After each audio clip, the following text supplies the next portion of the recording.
रॻूं थियूं रबाब वॼनि वेल सभु कएं। रॻूं थियूं रबाब वॼनि वेल सभु कएं। लछण कछण न थियो जान बरे जवाब।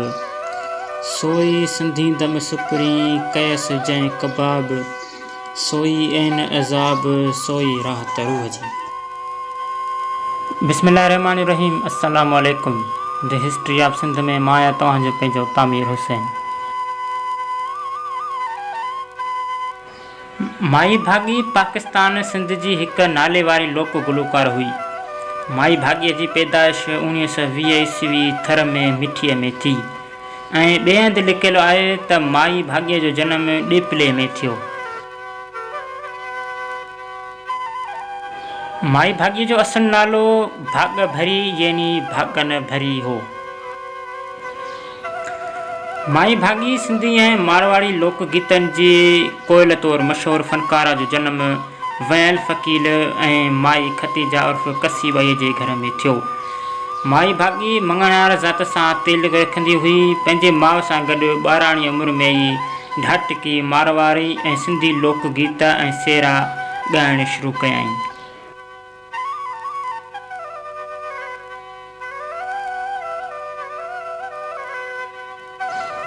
माई भाॻी पंहिंजे पीउ ऐं माउ खां राॻ जी बाक़ाइदे तरबियत वरिती। 1947 ईस्वी में पाकिस्तान ठहण खां पोइ माई भाॻीअ जो कुटुंब बाक़ाइदे तौर ते पाकिस्तान जे सभ खां वॾे शहर ॾांहुं हलणु लॻो। कराची में रहंदड़ सिंधी ख़ानदाननि जे शादियुनि जी तक़रीबनि में ॻाइण सां कुझु पैसा कमाइण लाइ उहा हिकु ई तक़रीब में हुई।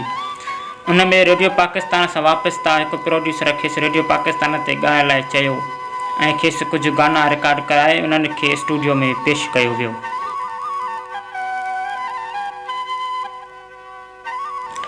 हुन जी कोशिश लाइ खेसि 20 रुपयनि जो चेक ॾिनो वियो। 1960 ईस्वी वारे ॾहाके जी शुरूआति ताईं माई भाॻी बाक़ाइदे तौरु रेडियो पाकिस्तान ते थरी ऐं सिंधी ॿोलियुनि में गीत ॻाईंदे नज़र अची रही हुई।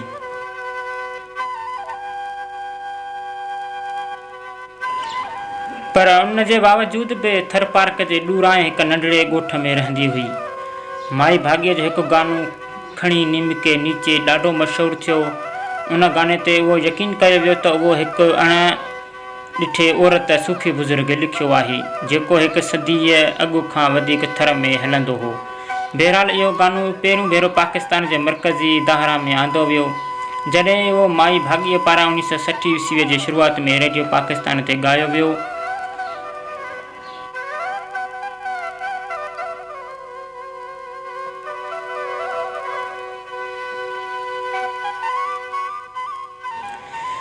माई भाॻी नंढपण खां ई उन गाने खे ॾाढो ॻाईंदी हुई।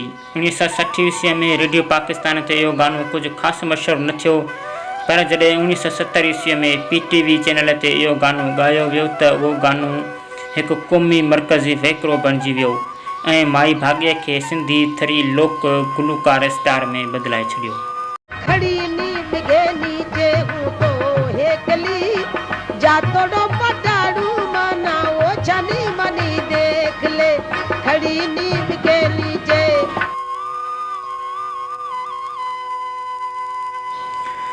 माई भाॻीअ ज़ुल्फ़िकार अली भुट्टो जी हुकूमत में केतिरनि ई वॾनि शहरनि ऐं मुल्कनि में परफॉर्मेंस ॾेखारी जिन में न्यूयॉर्क, लंडन, मॉस्को, पेरिस ऐं ॿियनि मुख़्तलिफ़ शहरनि ऐं मुल्कनि में लोक कंसर्ट ऐं लोक मेलाज़ में परफॉर्म करण लाइ माई भाॻी अॻु में हुई।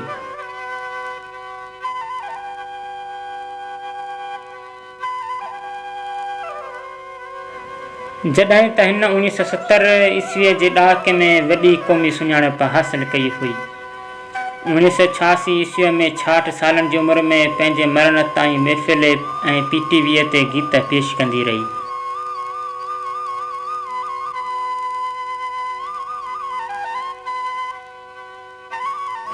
माई भाॻीअ खे केतिरा ई अवार्ड मिलिया जिन में प्राउड ऑफ परफॉर्मेंस ऐं ॿिया अहम सिंधी अवार्ड शामिलु हुआ। कंहिं बि पाकिस्तानी लोक म्यूज़िक जी मदाह हिन जी रिकॉर्डिंग जा केतिरा ई ज़रिया ॻोल्हे यादि करे चुको आहे।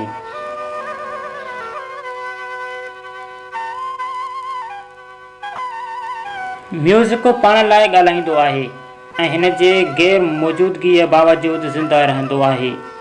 सिंध जी सभ खां मशहूरु ऐं बासलायत ॻाइणी औरत 7 जुलाई 1986 ईस्वीअ ते पाकिस्तानी लोक म्यूज़िक जी सची ॾंद कथा सां वफ़ात कई ऐं हिन दुनिया खां परदो करे वई।